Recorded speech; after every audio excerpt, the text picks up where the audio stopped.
మోకాళ్లు నడుము నొప్పులకు ఆపరేషన్ అవసరం లేకుండా ప్లాస్మా థెరపీ ద్వారా చికిత్స అందిస్తున్నారు డాక్టర్ కార్తీక రెడ్డి గారు. వేద pain clinic JNTU metro station దగ్గర హైదరాబాద్ 8186959697. నిప్పు లేకుండా పొగ రాదు అంటారు. మరి ఆ వైసీపీ ఎంపీ విషయంలో ఏమీ లేకుండానే ఏదేదో జరిగిపోతుందేంటి?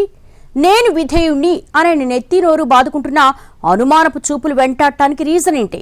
ఆయన సైతం తన విధేయతను చెప్పుకునే ప్రయత్నం చేస్తున్నారే తప్ప పార్టీ మారడం లేదని కరాఖండిగా చెప్పరేం? ఎవరా ఎంపీ? ఏంటన్న వ్యథాభరిత గాథ. గొల్ల Baburao public servant turn politician, YSR Congress party Rajya Sabha MP, అంతకు మించి వైఎస్ కుటుంబానికి వీర విధేయుడు. ఇవన్నీ ఎంత నిజమో 5 ఏళ్ల వైసీపీ పాలనలో ఆయన ఆశించిన స్థాయిలో గౌరవం దక్కలేదన్నది అంతే నిజం. క్యాబినెట్లో స్థానం కోసం ఎదురుచూసిన బాబురావుకి చేదు అనుభవమే మిగిలింది. తిరుమల తిరుపతి దేవస్థానం బోర్డు సభ్యుడి పదవిని అధినాయకత్వం ఆఫర్ చేసినా ఆయన తిరస్కరించారు. దీంతో 2 అవకాశాలు మిస్ అయిపోయాయి. ఈ క్రమంలో అధినాయకత్వంతో గ్యాప్ ఏర్పడిందన్న ప్రచారం విస్తృతంగా జరిగింది. అందుకు తగ్గట్టుగానే గొల్ల బాబురావు సిట్టింగ్ సీట్ అయిన పాయకరావుపేటలో అంతర్గత వర్గపోరు పరాకాష్ఠకు చేరింది. ఆ క్రమంలోనే ఆయనకి ఈసారి ఎమ్మెల్యే టికెట్ కూడా దక్కలేదు.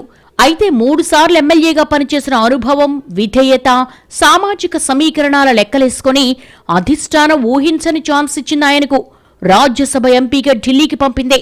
అటు బాబురావు కూడా రాజ్యసభ ఎంపీగా కొత్తలో జోష్గా కనిపించారు. కానీ క్రమంగా సీన్ మారుతోందని అంటున్నారు. పార్టీ అధిష్టానంతో పాత ఎమోషనల్ అటాచ్మెంట్ కుదరటం లేదని చెప్పుకుంటున్నారు.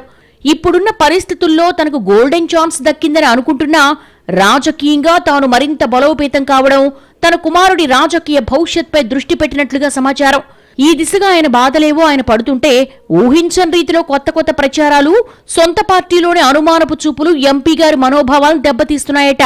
అది కూడా ఎటువంటి సంబంధం లేని వ్యవహారాలతో ముడిపెట్టడంపై గుస్సా అవుతున్నారట గొల్ల.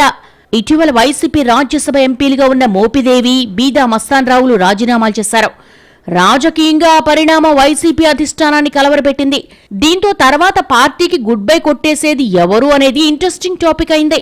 ఈ క్రమంలో ఇంటా బయట అనుమానపు చూపులు బయలుదేరగా ఈ ఎపిసోడ్తో ఎటువంటి సంబంధం లేకపోయినా గొల్ల బాబురావుకు మాత్రం అగ్ని పరీక్షగా మారిందట. ఫైర్ బ్రాండ్ ఇమేజ్ లేకపోయినా ఐడెంటిటీకి భంగం కలిగినప్పుడు తిరగబడే తత్వం బాబురావుది. అదే విచిత్రమైన ప్రచారాలకు కారణమవుతోందంటున్నారు సన్నిహితులు. ఆయన కూడా పార్టీ మారిపోతున్నారన్న ప్రచారం ఓ రేంజ్లో జరగడం ఎంపీ సాబును చికాకు పెడుతోందట.